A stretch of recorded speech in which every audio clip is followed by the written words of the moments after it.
Onside. I'm your host, as always, Ayub Patel, and I've got my main man in Dubai at the moment. Awais, how are you, sir? Not too bad, are you? Not too bad. I'm actually in Abu Dhabi at my friend's house. Yeah, no, doing very well. Just came back from a game of football. Popped me football cherry in the Middle East. Good game of football. Yeah, bit fatigued, but good weekend of action. Let's get into it. Yeah, I did see the picture that you posted on WhatsApp. A lot of veterans in there. Oh, myself included. And right, what have you got behind you? Some pictures of a place that I'm familiar with. You are familiar with. You know, it's your first love. You often speak about London, Preston, Blackburn, but we know Blackburn's in your heart. No, it's pictures of some famous monuments and locations in Blackburn. My friend's obviously relocated to Abu Dhabi from Blackburn. Blackburn's also in his heart. You can see a bit of Darwin Tower over my left shoulder, over my right shoulder. You might notice that's that bridge not too far from the Fire Brigade. And that's Corporation Park at the top as well. So a little bit of just gives him a little bit of nostalgia, reminds him of home. Blackburn, that's where his heart lies anyway. But yeah, just thought it'd be a nice little backdrop to the podcast today. Yeah, he's obviously got the nicer parts of Blackburn, which they're not that many, but he's obviously got the nicer parts of Blackburn. Hey, listen, don't you start. Don't you start anyway. Good stuff. Absence makes the heart grow fonder and all that kind of stuff. All right, okay, so indeed. Right, excellent. Nice to talk to you, Owen. But before we start, let me ask you to do the usual good stuff. So subscribe if you haven't, smash a like, share with your friends, join our X account. Young Adam, as always, doing a cracking job. All right, then let's get straight to it. OS, we had a game at the weekend we talked about, and we were both sort of saying it's either 3-0, 3-1. I did sort of say that it could be probably a lot tighter than what people imagine. And you predicted 3-0, you? Let's not. No. Was it 3-0? All right, whatever it was. But I did there was a caveat saying that perhaps it's going to be a lot tighter. And it was a game that was quite surprising. I think United were absolutely delighted. United fans were gloating. It shows how far they've fallen. They were gloating a 0-0. But what's your take on that? I mean, it was a strange sort of game because, I mean, it was you don't really associate Man United with parking the bus, but I think they came with 3 double-deckers and just parked them. Well, first things first, Sam, don't think you're getting off that easily with regards to Leeds' stuttering form recently. I will make a comment on that as we wrap up the show. I'll let you gather your thoughts on that. Maybe you can clean up some of the language. Yeah, clean up some of the language you might intend to use. Yeah. I mean, look, with regards to the game, we were both wrong, right? We both thought that Liverpool would have way too much for a struggling Manchester United team, which going into the game had lost half of their games this season, right? They played 24 games, had lost half of them in all competitions. Everything pointed to a resounding Liverpool victory. And to be fair, the game played out kind of how I thought. Liverpool started off incredibly strong, lots on the front foot. Obviously, they were attacking the Kop in the first half. Obviously, a little bit of a ploy from Manchester United, similar to what teams are doing to them, actually making them attack the Stretford end in first half of many games. But look, I thought Liverpool on the whole were the better team. Having said that, I thought when you look at the team that Man United set up with, clearly they were there to commit to defending. I have no problems with that. There's many ways to skin a cat. And look, ultimately, when you're struggling, as Manchester United are, I always talk about it, you've got to dig in. Points are not just given, you've got to earn them. And Man United, ultimately, when you look at the midfield that they put together with Mainu, Amrabat, McTominay, it wasn't necessarily a kind of midfield that was going to really get forward and do a ton of stuff. Even having said that, I thought United did have some good moments actually on the counter-attack. And if they had some of the situations I worked out differently, they also had some really good opportunities on the counter-attack, at least situations, I would say. But look, Liverpool, I thought, can count themselves a little bit unlucky. It got a little bit frantic, I thought, throughout the game. Liverpool pushed and pushed and pushed.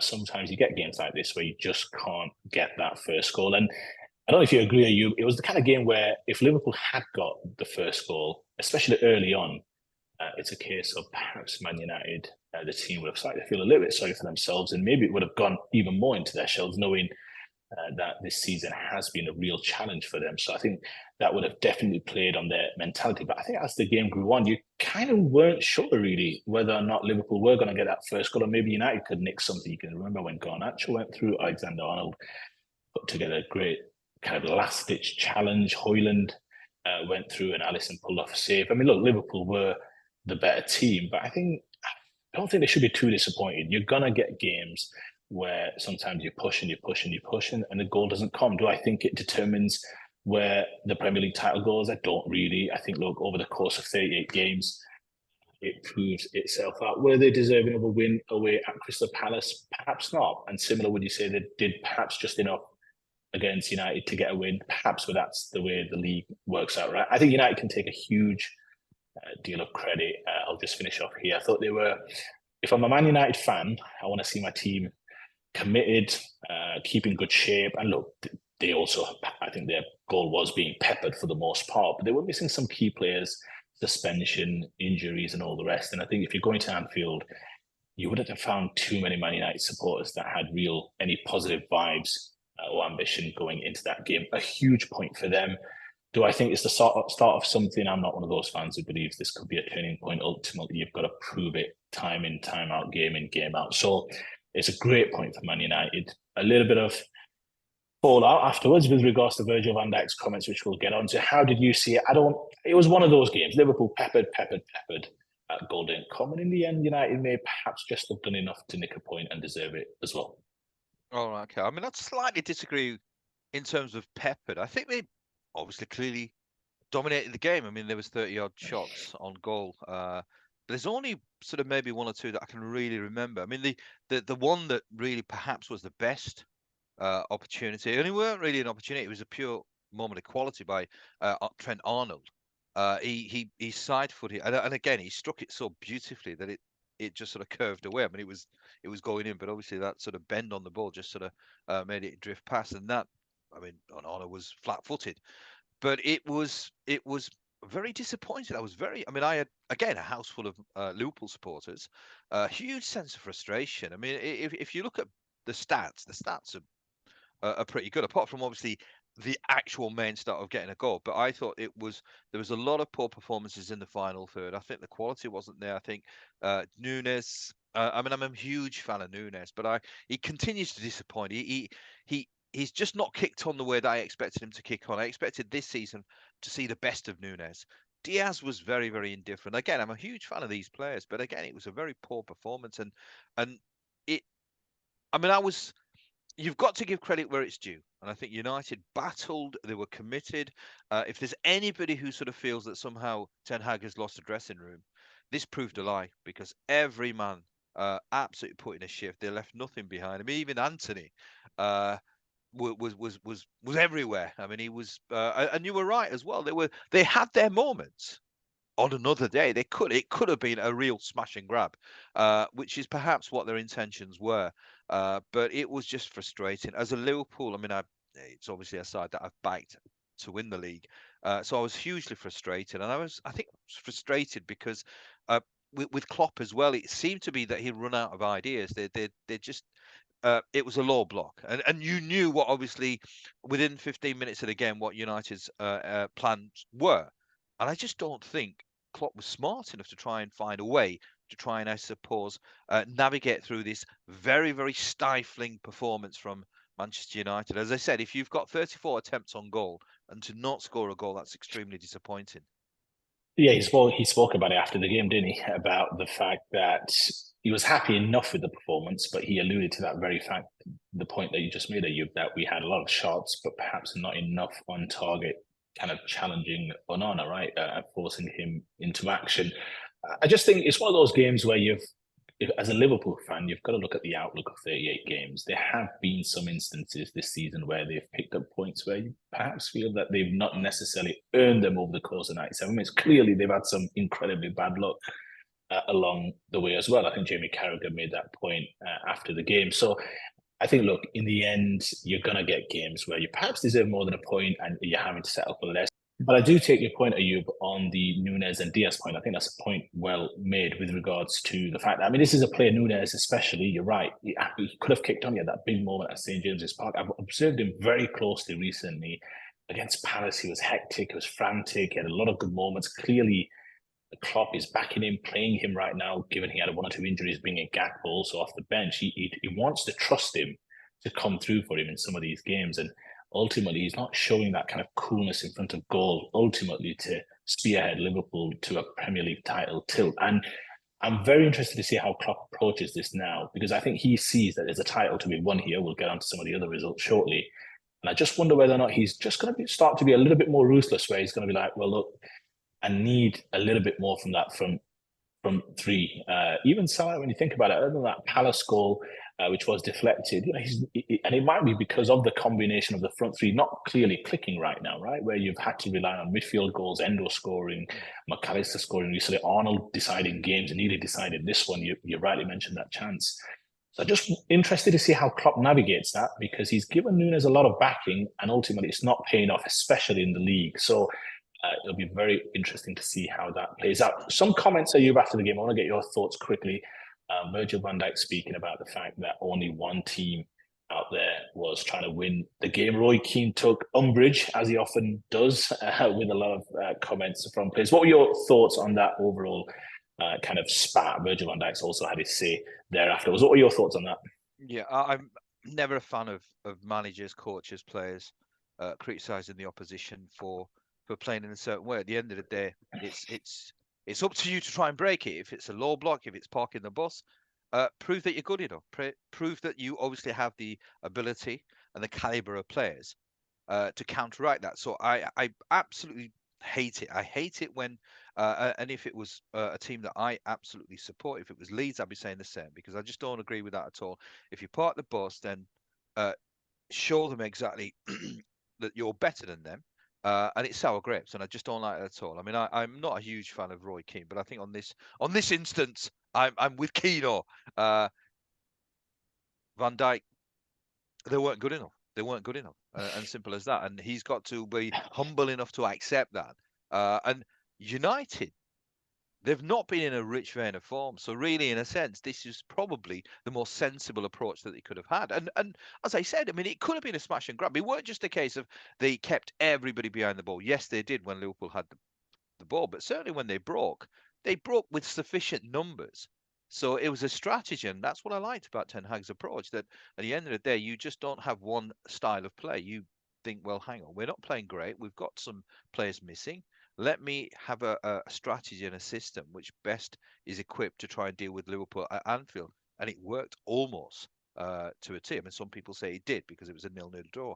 I think it almost worked incredibly well if they'd have sneaked a goal. So totally outrageous by Van Dijk. He's just got to accept the fact that they weren't good enough. I mean, it's a fair point that you make, and I think the overall assessment that you make, I think I agree with. I think the only thing I would say is that Van Dijk, and you may laugh at this, but obviously he speaks English perfectly, but it's still his second language. He could have chosen a better choice of words, right? He could have, and I agree with you. You've got to be magnanimous. There's different ways to play. He could have said, look, we dominated the game, I feel, and ultimately we've got to be a little bit better in front of goal to bring that advantage through, right, in terms of goals. And I think that was the point Keane was trying to make. Could he have chosen better words? For sure. I think when you say there's only one team out there trying to win, it does come across a little like sour grapes. The only thing I would say with about Roy Keane is I just don't understand. It's a little hypocritical. Come on, I mean, you can be a pundit and absolutely hammer Man United week in, week out for their performances, for the squad, for the recruitment, for the management, for the way they've dealt with some players, ownership, all the rest of it, as Keane often does, rightly so, probably deservedly so. And then it's a bit like you could criticize your own wife, or when someone criticizes your wife, you take umbrage, don't you? And it's a bit like that with Roy Keane. So I don't understand why he has to have a monopoly on bashing Man United. That's the thing I would say. I mean, he's not Van Dijk. You're interpreting his intentions as if it's some sort of slight on United. I mean, for the most part, Liverpool were dominant. It comes across as sour grapes because they've not got the result they desired. But with Roy Keane, I don't understand why it's only him who can criticize United. Is that it? So nobody else can have a pop up Man United? Only he's allowed? I mean, that's the question I would ask. I just don't take the man seriously. I honestly don't. I mean, I think he was a fantastic player, but there's I don't know. His punditry is okay. I mean, there are times where he's been okay, but I just think he's a caricature, and obviously there's a persona that he's created, and he plays to that persona. But just on that Van Dijk, I'd love my captains to be angry uh, at themselves, and really that would have been even better for me, because that would have meant that really he's self-critical, because ultimately the only team uh, that or the only players that need to be blamed is their own players, because they just were not good enough. And he really should have been angry at himself and his teammates for not being able to turn the dominance into 3 points. Yeah, fair enough. Absolutely. Just want to take your last comment on this game, Ayub. How do you see this? Do you see this as a point that Liverpool will regret at come end of the season? I mean, that's a bit of a kind of futile question in a lot of ways. And how do you see it also for United? Do you see it as a turning point, or do you think, look, let's just take this game in isolation and see how both teams fare over the coming weeks? It it is a crucial. I mean, especially with, I mean, we're going to talk about Manchester City. So it's when you're fighting for the title, you'll take obviously the scrappy, undeserved wins. But when obviously you're playing at home against a team that's stuttering, you have to grab the 3 points, especially if you've had 30 odd attempts on goal. Then I think it makes it even more painful. I think if they'd had maybe 10 attempts on goal, you can probably turn around and say, well, look, it was a difficult game. But when you've got that much possession, that much, you're in the ascendancy, and you've had, I won't sort of say glorious opportunities, but enough opportunities for a side with the caliber of players that they have to be able to at least take a one chance. That's the very disappointing aspect, and it's a tight league at this moment in time. So every point is absolutely critical and crucial. So from Liverpool's point of view, they were bitterly disappointed. It could have an impact, because I presume it's going to be the odd point that'll decide the title. And when you look back, you don't want to look back and think, we should have got 3 here instead of 1. On your point about Manchester United, I've got to say I was impressed. I really was impressed. I mean, we talked about, is it Ten Hag's sort of final game, and we were sort of surmising that really, if he was beaten heavily, it probably could have been, or at least that's what we were thinking. But one thing I was absolutely impressed with was the tactics that he employed with the players that he had. And every single player. I mean, I've said it before. They give it 100%. There was nothing left on that pitch. So certainly in terms of players, they're absolutely backing the manager, because really, if you're judging what the players feel by performance, then that performance certainly was a performance which showed that they're completely behind the manager. So I don't think it's a turning point, because it's I wouldn't say it's easy to defend, but it's an easier element of the game, where you just say, right, we're gonna have low blocks. Agreed. Obviously, trying to win the games is much more difficult, but certainly I think it's a positive. It's a positive for United.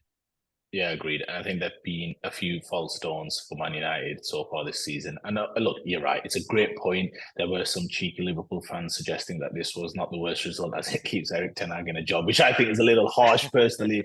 But look, it's a huge, huge draw. You would have, I mean, I don't think many were thinking that United could go there and survive against a Liverpool team that was going into the week top of the table. So much kudos to them, but they'll be really looking to build on now and go on some sort of run off the back of that. Okay, talking about draws, Man City, who've had a slightly indifferent last few weeks, they drew against Crystal Palace. There's question marks, obviously. I mean, I've been sort of talking about Guardiola maybe not being as great a coach as some people say. Are they stuttering? Are they just maybe wobbling a little bit? What's your thoughts? I mean, I from my point of view, I mean, I thought the performance was pretty decent. Slightly unfortunate to concede at the fag end of the game, but what's your thoughts? Do you think that maybe there's a little concern at the Etihad?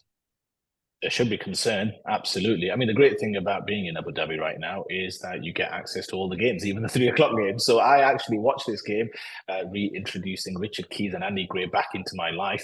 But yeah, it's been so there are some drawbacks to being here, I must say. Yeah, absolutely. But no, look, we watched this game from start to finish, kicking off at 7 p.m. local time, and yeah, start to finish. And look, Man City were dominant. I mean, they were pretty much dominant as you expect them to be at the Etihad, especially against inferior opposition. Palace being on such a difficult run themselves, right, and really needing this point. So I think the game started off pretty much as you'd expect. Obviously, Haaland was missing. City didn't really miss him, so to speak. Obviously, you're always going to miss a player of that quality, but you'd think they'd have enough to see Palace off. And ultimately, they find themselves 2-0 ahead. And you think, right, business as usual. We were thinking, actually, to switch to the Chelsea Sheffield United game. I know you're watching the game at 2-0, and the game's kind of going through the motions, and all of a sudden, Palace spring to life and get a goal. And then City still kind of reinforced their superiority. And Pep Guardiola took a little bit of offence, I thought, to the questions being asked him. I don't know if it was being sports, but he was asked about whether or not, were you happy with the performance result and all the rest of it. He said, well, the performance was great even after the goal, and he's right. City were dominant even after the 2-1 goal. So he thought, well, here we go. Palace may or may not get a chance, but just as the game waned on into the very kind of dying embers, Palace suddenly started to get a few situations where they were getting kind of runners off the right hand side. Elise running up the field. They were committing men forward. And Man City right now are going through a period where they are finding ways to concede goals. And look, I don't take this as an opportunity to knock the player, but ultimately, say a player like Rodri, he gets a lot of credit, as and rightly so. Some of his playing, his football, technically, he's absolutely on point. He's an incredibly dominant player. But you think to yourself, if you're the world's arguably the best defensive midfielder, you expect a little bit more in terms of responsibility. Palace just were kind of spurring on at the end, and you expect a little bit more in terms of leadership, in terms of getting players set, getting players kind of structured up to say, look, it's not, we're in a little bit of a kind of tricky patch of form. Again, I'm not just putting it at its feet. I'm just saying City recently have found ways to concede a lot of goals, and you just expect a little bit more. And do I think it's something to panic? Yeah, look, it's only happened to Guardiola, 1 win in 6. It's only happened to him once before in his managerial career. Of course it is. I said many times, just because City have shown that they can go on these 10 to 12 game winning runs in March and April when the going gets tough, Champions League knockout stages, of course we know that they've got that in the locker, but you don't want to count on going to the well all the time, are you? That's not going to always work out, right? You're going to go one too many times. So right now, clearly teams think they are a little vulnerable. They're not the defensive dominant team that they've been before. They've not got the best defense in the league. If you remember, conceding 4 at Chelsea and then obviously conceding at Liverpool, 3 at home to Spurs. They're struggling a little bit at the Etihad. I absolutely think, do I think it's panic time? Of course not. We give them the benefit of the doubt. But it's a tight league this year.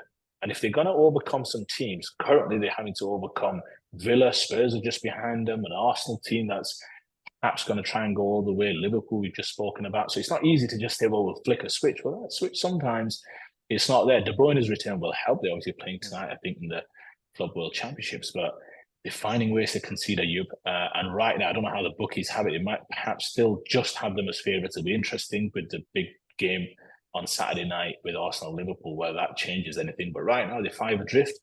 Again, plenty of games to go, plenty of time to reverse this. But they're clearly vulnerable, especially at the back. And teams feel they can get at them. And once that order starts to slip, Ayub, that's a very difficult order to kind of replace back again. So, yes, I would be concerned if I was Man City, because right now they're just not playing consistently well enough at the front or at the back to churn out these results. I think you hit the nail on the head when you said that they're finding ways of conceding goals, because again the performance was for the large part quite outstanding. I mean, on another day, and that's the key. Unfortunately, there's not too many other days at the moment. They're not scoring 4 or 5 goals. Sometimes that the player might dictate, because again, when I watched the game, albeit highlights, they were very dominant. They could have scored more than 2 goals. If they scored more than 2 goals, probably the game over. If you only, if you're 2-0 ahead, there's always that danger. As soon as you concede, it just sort of makes it a little bit shaky. And I think maybe last year would have been a different story, or maybe I suppose in years past, 2-1, they would have gone on to score the third, game over. I think at this moment in time, they just if they concede, if they're 2-0 up and they concede a goal, it just, I don't know, maybe, I don't know, deep down they're just thinking, well, look, we've just not quite had it this season. We're not quite as dominant, even though large parts of their play is still quite dominant. They are still playing quite well. I mean, as I said, I watched the highlights, and from the highlights, they were far the superior side, and they had some glorious opportunities. I mean, there were some near misses as well. I mean, there was a brilliant strike by Ford, and I think in the first half, absolutely clean, crisp on the side netting. But I mean, that was from long distance. But it's a strange one. But on performance, I don't think they have to worry. I think on the playing well. And you just mentioned KDB. KDB comes back, and it's a completely different dynamic. He's the talisman. I think in a sense he'll lift everybody in that team, and I think probably will see a slightly different Man City as soon as he comes back. But it just is what you said. They are finding ways to concede goals, and sometimes crucial goals. It's like with the penalty right at the end. I mean, it's Mm. it to concede that late. It If it was a one-off, it's fine. But there've been other games as well where perhaps they've not got the result they want. Uh, you can't write them off. You can't write them off. They're too good a side. But I just sort of think that it they're probably going to have more days like this where they'll play well and they won't get the result. I think it's just something strange about this season, which is affecting Manchester City. As I said, I don't think Guardiola's the best coach, or a coach that is worthy of the praise that he gets. But uh, it's this is even. I almost sort of say it's nothing to do with Guardiola. This is just something quite not right in terms of being to absolutely kill teams off. Yeah, absolutely. You're right. You think about that Spurs game, right? You're pretty much dominant in the first half. Could have been anything, cricket score, and you don't quite put it away. And then in the second half, Spurs obviously come back. You're winning the game late. Kulusevski obviously pulls it back. Even before then, with Palmer, to your point, last ditch challenge by Diaz. It's a little panicky. It's a little bit of Mm. stress. You're winning 4-3 late. And it's all a little panicky. I mean, you think about the Foden penalty. You're right to point it out. That's not the Man City we think about. Poise, composure, kind of normal playing it out. All of a sudden, Bernardo Silva's trying to trick. Did he get fouled? Not really. You've got to be a bit stronger than that. But you're trying tricks and turns and pirouettes when you're thinking, look, we're in a little bit of a, not to say a rut, but by their high standards, it probably is. And he's pirouetted, he gets pushed off the ball gets played in. Obviously, Mateta knows Foden's not even seeing him. If I get a foot on this, he's going to absolutely leather me. And clearly, it was a penalty. It wasn't even a close decision. Great penalty by Michael Olise, I should say. But look, in the end, they're finding ways to concede. There's a little bit of lack of composure. They're not killing teams. Even Luton, right? They had to work hard to overturn that result without their talisman up front. You're right. They've earned enough equity for us not to worry about them. But right now, I just don't know. I really don't know. It'll be interesting to see how KDB is. Roy Keane mentioned it. Will he get up to speed? Can he be up to speed quickly? Get back up to fitness? He's a game changer of the highest ilk. Gunplay, as you often speak about. So it'll be interesting to see.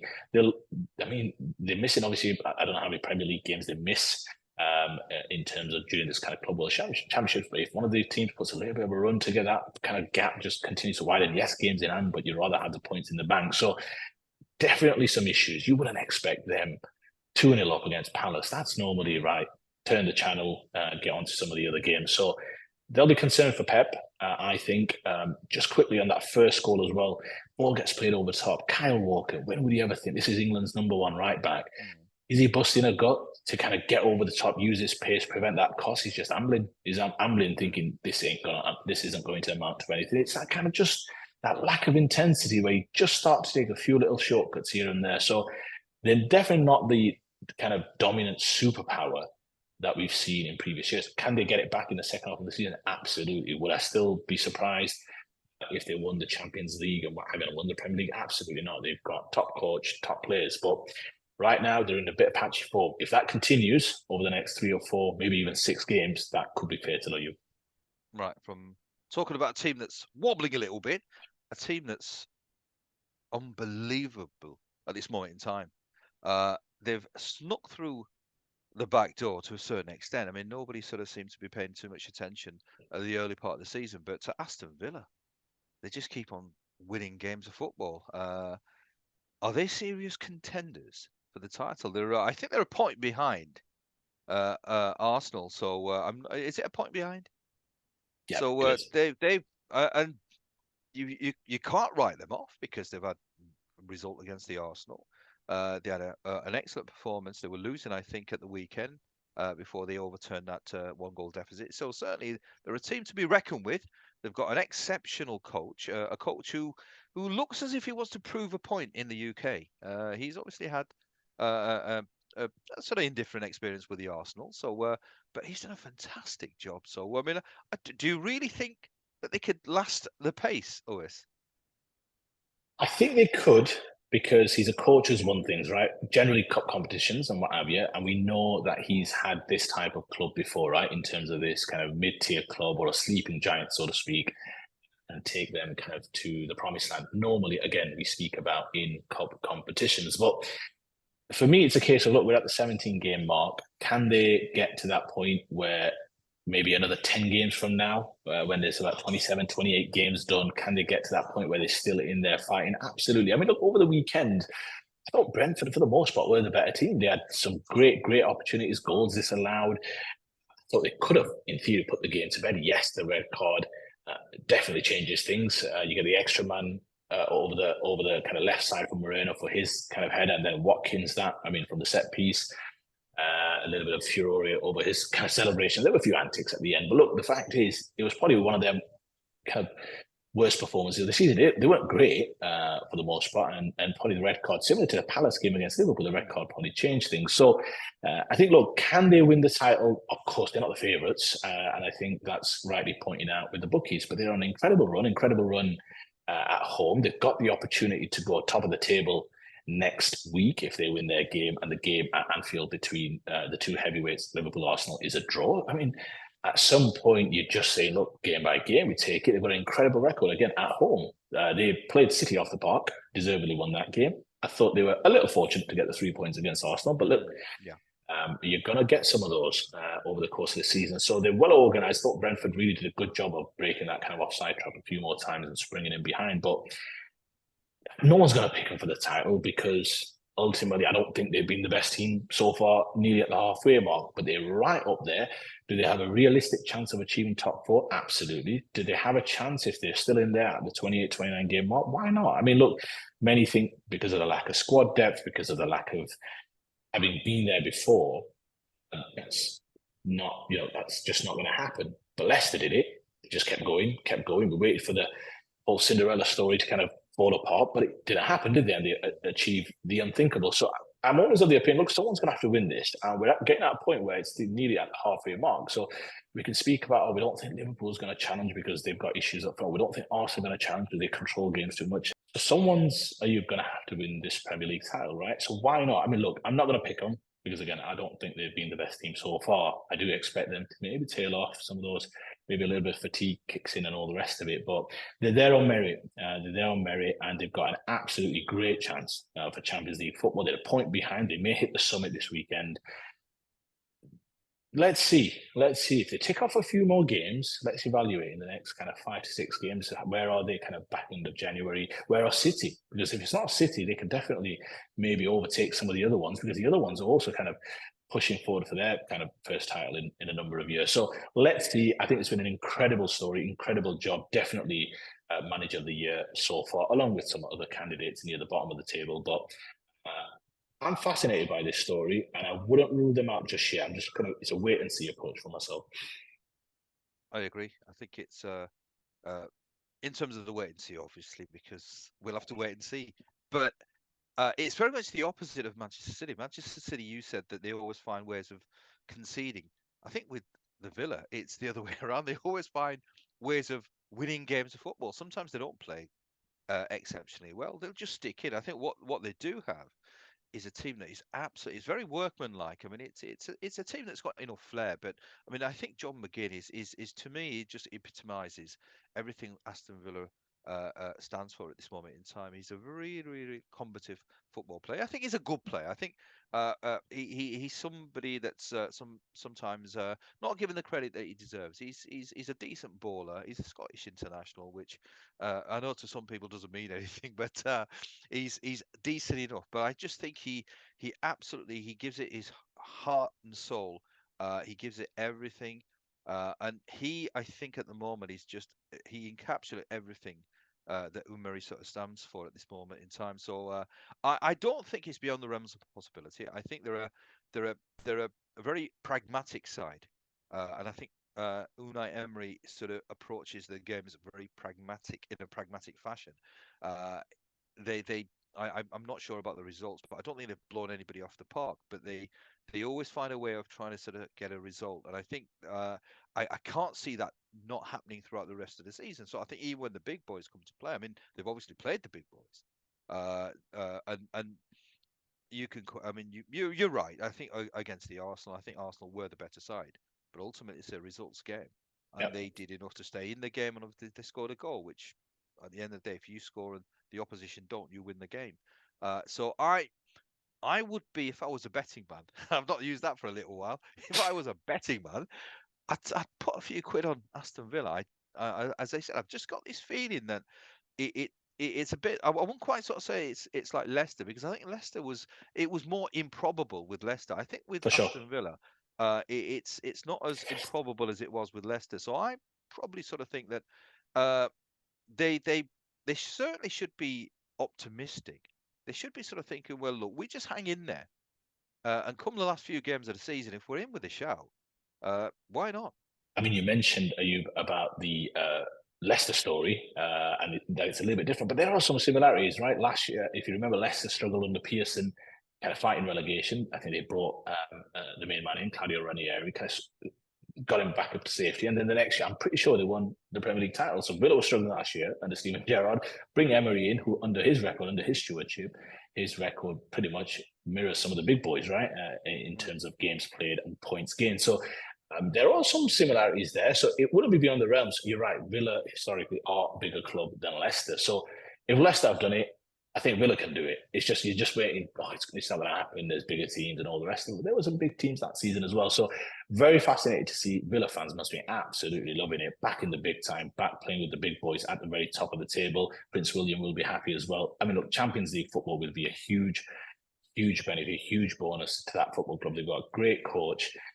Again, let's see, because I would not rule them out. Again, I keep saying, if it was City at the top, let's say, and they were a point ahead of Villa, I think most people would say, look, it's a great story, but it's not going to happen. The fact that it's Arsenal, the fact that it's Liverpool, obviously Liverpool have won the title not so long ago, but Arsenal haven't won it in many a year. So, folks, you never know. You've got to stay in the hunt. And they've beaten, to your point, some of the big boys. They did hammer Brighton. That was the one tonking that they did administer. I would argue they drubbed Man City 1-0 as well, to be fair. So, look, give them plenty of credit. They are the best story, arguably, this season. Fascinated to see what the next 6 to 7 games bring for them. And if they're still right in there with a shot with about 12, 13 games to go, why not, Ayub? Why not? Absolutely, why not? A nice little subplot during this season. So, right, in terms of our roundup, that's it. I think Well, we hang on, should Ayub. call it. Hang on, hang on, hang on, Oh Ayub. yes, of course, yeah. Hang on. Come on. I mean, I didn't want to spoil your mood, Ayub, but you've got a minute to wrap it up. Come on. What's going on? What's going on with Leeds? I was absolutely fuming. Absolutely fuming. I mean, this is. I mean, we're talking, albeit different divisions, but we're talking about we're third, and we're talking about promotions. And this is where it just is infuriating, because we dominated against Coventry, but again, it's just not having the ability or the class to be absolutely clinical when it matters. I mean, we've gone 1-0 up, which is, and then unforgivable at home. We're in the ascendancy. We've had some opportunities. Not a great game, but we're the better side. We've gone one up, and then again, it's a simple cross into the box. Their player sort of heads it in, and it's just Fark to me. I mean, I'm one of these sort of fans at this moment in time. Maybe it's just sort of again, it's extremes of emotion. We've had a couple of bad results, and he's Fark out. But I've been critical of Fark, and I think sometimes coaches bask in their former glories. And I think the fact he's had 2 promotions. Now you've got to remember he was absolutely awful in the Premier League, but he did get 2 promotions. But he's very formulaic in terms of the way that he goes about things.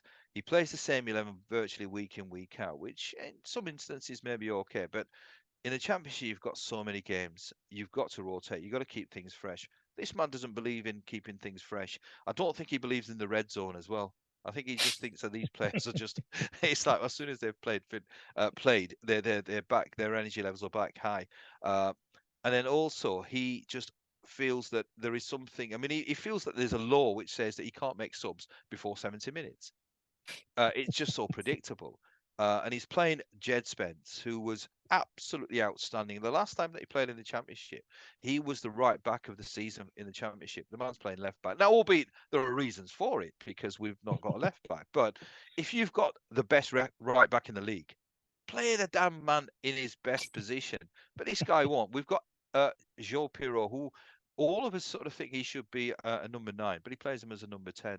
There's so many question marks. I mean, we've got the best squad. I will say that we have got the best squad in the Championship.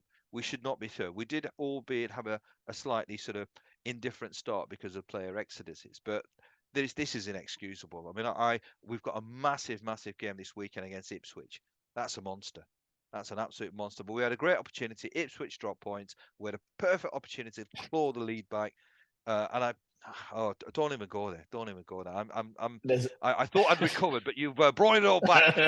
Brought it all back. I mean, there's a phrase which works much better in Gujarati than it does in English. But give a man a finger, he'll take your hand. I gave you 60 seconds, Ayub, and that was a 3-minute rant about Daniel Farker and his lack of substitutions and the fact that he doesn't believe in all the rest of it. And you having a great squad. Look, you're right. They are stuttering, but they're still well placed. Plenty of games to go, and you need to get back on track. So, but yeah, look, listen, a little bit of light-hearted humour always to see Leeds stutter a little bit. I'm sorry. Yeah, come on. It's a good job you're in Abu Dhabi. Right. So on that note, on that sort of depressing note, I'll sort of call it a day. So as always, a pleasure to have you from live from Abu Dhabi. I'm sure you're in Abu Dhabi. I don't know. I mean, obviously it's nighttime, so I can't say go outside and prove it. How many days have you got left in Abu Dhabi? I'm still here till Sunday, so I'll be flying back on Monday. So yeah, it's been a great trip so far. Well entertained by the host as well. So yeah, just it's been good. Yeah, Christmas time.